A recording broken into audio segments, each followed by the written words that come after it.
I've had to wrestle with God. I've had to retreat to what I know about him in spite of the circumstances I face. You don't deny the circumstances, but they don't have the last word. So what do you do? Is anybody here right now where life has caved in on you recently? A lot of you. What do you do? How do you move in this scenario? He tells you. He helps you out. He says at the beginning of verse 31, yet those who wait for the Lord will gain new strength. He says, when life caves in, my way is hidden from the Lord. The justice, the fairness, do me. This is not fair. What happened? It's not fair. This happened now. It's not fair. I'm going through this. It's not fair. He says, what I want you to do is wait on the Lord. So when he says wait on the Lord, he's not talking about passively sitting down doing nothing. He's talking about plaiting your life, intertwining all of your life so that everything is wrapped and intertwined with him, so that there isn't church and the rest of my week. It's, God, I got started on Sunday morning, but my stuff is so messed up. My situation is so deep, I'm going to plait my circumstances, plait my decisions, plot my goals, and intertwine them with you Monday, Tuesday, Wednesday, Thursday, Friday, Saturday, and back again on Sunday. I'm not going to just straighten my hair on Sunday and let stuff blow it all week long. I'm going to plait this thing so that it is no longer subject to the circumstances.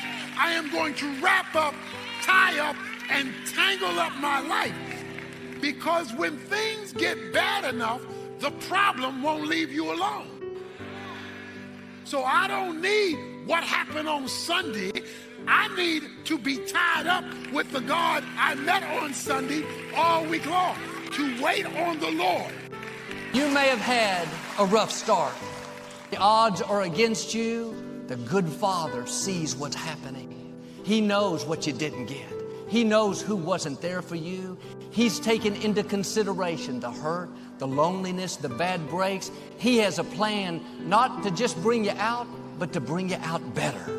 Now, don't live with a victim mentality. Don't give up on your dreams.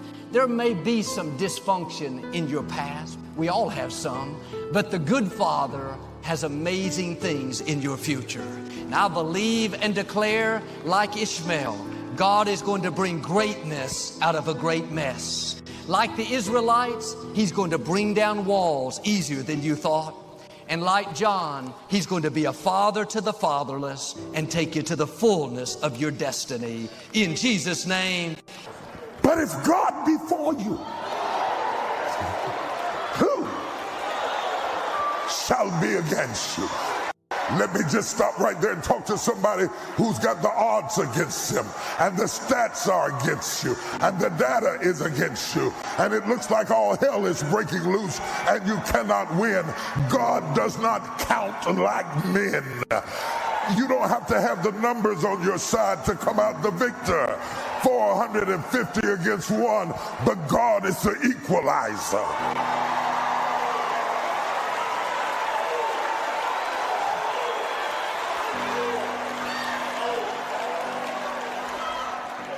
He has had exuberance because he is willing to have confrontation. Get this down. You cannot have exuberant moments without confrontation. You cannot be passive and shrink away from debate and experience the exuberance of God.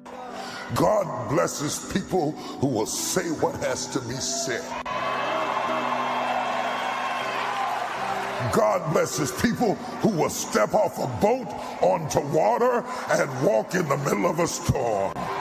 God blesses people like Elijah, who doesn't mind the odds being stacked against him because he knows that he's got the glory they were singing about against his back.